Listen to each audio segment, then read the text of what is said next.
In today's video, I'm going to teach you how to export Freshsales contact emails. This is a helpful process anytime you need to save a copy of a contact record for your files, share details with a teammate, or keep a backup outside of Freshsales. We are going to start from the main Freshsales screen and export a single contact by opening their profile and using the export option in the menu.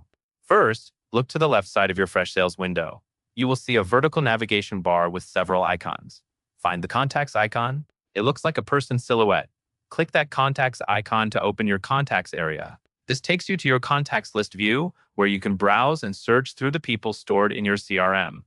Next, locate the contact you want to export. In the list view, each row represents a contact, and the contact name is clickable.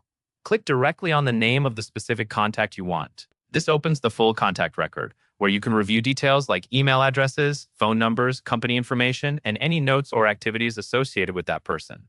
Before exporting, it is a good idea to quickly confirm you are on the correct contact, especially if there are similar names in your list. Once you are on the contact's profile page, go to the top right area of the screen. Look for the three-dot icon, sometimes called the More Options menu. Click the three dots, and a small menu will appear. From that menu, select Export.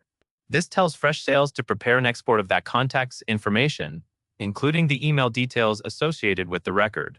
After you choose Export, Freshsales will send the exported file to your email.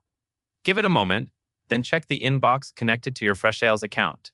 If you do not see it right away, wait a minute and refresh your inbox, and also check your spam or junk folder in case your email system filters automated messages. When the email arrives, open it and download the export file using the link or attachment provided.